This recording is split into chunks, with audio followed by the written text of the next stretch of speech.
Banjir bukan pesta air, malah perlu diambil serius kerana berisiko menyebarkan penyakit berjangkit.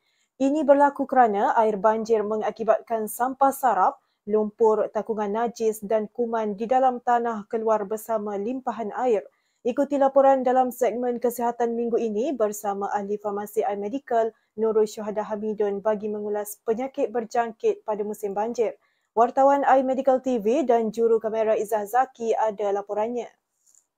Menurut Nurul Syuhada, banjir tidak hanya membawa kemusnahan malah membahayakan nyawa penduduk dengan pelbagai jenis penyakit. Ia berisiko melibatkan kecederaan dan penyakit seperti cirit-birit serta membabitkan masalah dalam perut seperti kepialu. Pada musim banjir ni terdapat banyak penyakit berjangkit yang boleh berlaku dan merebak dalam musim banjir. Contoh antaranya penyakit demam kepialu, typhoid ataupun kolera, penyakit HFMD, penyakit malaria, demam denggi dan banyak lagi penyakit lain yang boleh berlaku semasa musim banjir. Pastikan kita minum air bersih yang sudah dimasak okey, jangan ambil makanan yang telah terdedah kerana berisiko makanan terdedah ni sudah dijangkiti ataupun dicemari oleh kuman-kuman yang sudah merebak dalam musim banjir ini. Katanya air banjir dicemari cairan buangan dan boleh menyebabkan keracunan kepada sumber bekalan air bersih, penduduk serta makanan.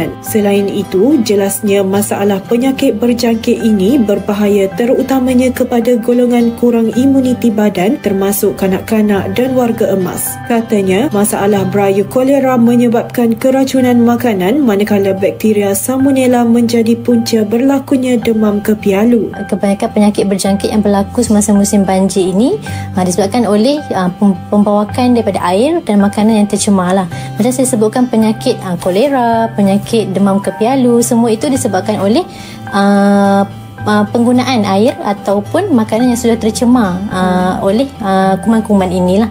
Jadi menyebabkan simptom sakit perut, cirit-birit, muntah dan sebagainya.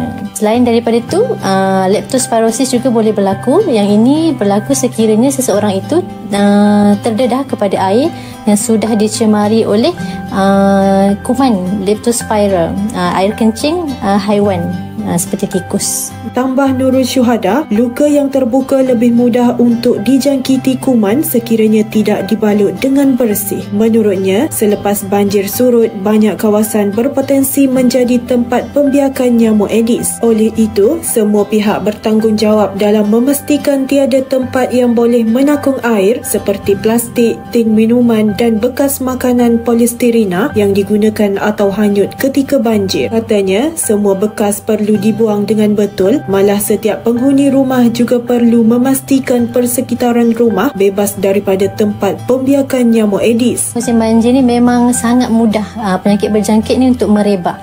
Jadi yang pertama-tama sekali perlulah menitik beratkan amalan penjagaan kesihatan diri Okey, kena jaga amalkan kebersihan, sentiasa basuh tangan dengan air yang bersih, menggunakan sabun setiap kali kita hendak menyentuh sesuatu ataupun selepas pergi ke tandas, selepas melakukan kerja-kerja pembersihan mesti mengamalkan amalan basuh tangan ni dengan air sabun dan air bersih.